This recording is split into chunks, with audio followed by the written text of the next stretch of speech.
All right, start from Arizona. I'm sorry. Let's do it. Matt Fitzpatrick phoned me up after caddying for him at the British Open, won the silver medal.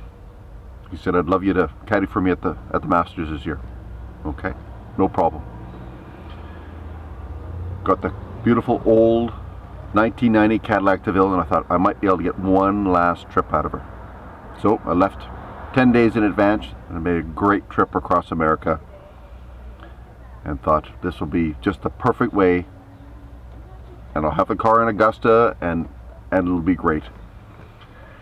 The only problem was that I could only caddy in sandals, and they didn't seem too keen on that idea. So I got there. The first thing I wanted to do was get a picture of the Cadillac at the front gates of Augusta, with the security guard there saying that the car couldn't come in. So we drove up there, and we couldn't even explain to the guy that we didn't really even want to come in. We just wanted a picture of him not letting us in. But we couldn't even get him to listen, so eventually we just turned around and left. By this time, Matt was already there at his hotel. He phoned me up, and I went back to pick him up. And of course, him being 19 years old, he couldn't even rent a car. So the only thing to do is we had to go back to Augusta, back in the Cadillac. So back to the front gate again, and the guy's there. I told you couldn't come in here, and yelling and screaming, you gotta leave, and I don't want you back here ever again. And eventually Matt got his attention, and he realized, oh he's got a player with him. And all embarrassed and that stuff, he relinquishes and lets us in. So it was beautiful. Right down Magnolia Lane, all the big beautiful trees, like a tunnel. And as you come out, there's the clubhouse, Augusta National. We made it. So we got in there, and Matt had already been talking to the head pro at the golf course about the sandal situation. I can only caddy in sandals because my feet are so bad. And the pro was saying that there was no way it was going to work. And anyways, I discussed it briefly with him on that day, and then the next day we had to come back. And of course, the only way for Matt to get back in there was in the Cadillac again. So now end up meeting the head pro out in the car park directly in front of the clubhouse.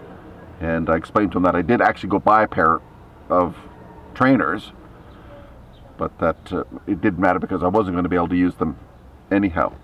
He didn't know what a pair of trainers were, so I said, no, they're just running shoes, regular running shoes. I said, you can come have a look at them. They're in the back of my Cadillac right here. And he's like, you can't have your car in here.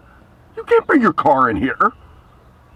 I'm like, what do you think I did? Do you think I snuck it in here? You got state troopers and everything up at the front gate of Augusta, and your own security people and that stuff. I didn't sneak the car in here. I came in here with Matt. Oh, well. Anyways, he came in and looked at the trainers, and he said, well, these are fine. I said, but it doesn't matter. I can't wear them anyhow. I won't be able to make it around in these. Well, you won't be able to do it. And I said, well, I wanted to speak to the head guy because I want to talk to him. If they're not going to let me, I want to at least front the guy about it. Okay, well, you got to go speak to Buzz Johnson. He's in that building over there. So I walked over there, got upstairs. As it turned out, Buzz was actually in sort of the foyer of the front of the upstairs area. And as I walked by, he says, is there something I can help you with? And I said, yeah, I'm looking for Buzz Johnson. He goes, well, that's me. I said, hi, I'm Duncan. I'm Matt Fitzpatrick's caddy. He goes, oh, it's about the shoes, is it? I said, yeah, I won't be able to get around in a pair of running shoes. I'm going to have to wear the sandals. He says, I wish I could tell you something different. But I can't do it. There's no way I can make it. I've come all this way across the country to caddy for an amateur. I'm not even making any money out of this. Wish I could tell you something different. He just kept saying it over and over again. And eventually I said to him, well, you could say something different. You could say, Duncan, we're going to make an exception. We're going to let you caddy in sandals. I said, I'm already wearing the big boiler suit with the big, huge, long trousers on them. People won't even see the sandals and that stuff. But he couldn't see through to do it.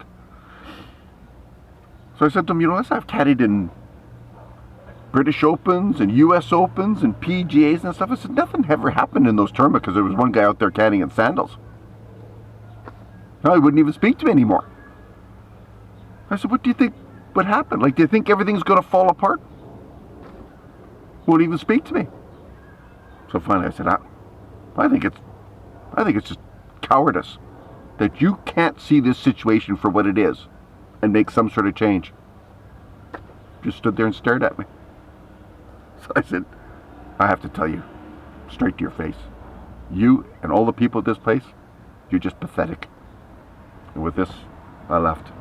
And I walked back to the little caddy house that's there. By the time I got back there, he had already phoned Matt and said, oh, your caddy's in here, making a big stink. And I mean, that's what a 15-year-old little girl does. So they phoned up Ricky Elliott, and Ricky Elliott came up. And I took the old caddy, and I went to Myrtle Beach, and I played golf for the week, which was pretty nice, because I can't stand the place anyhow. So I think I was in a good place.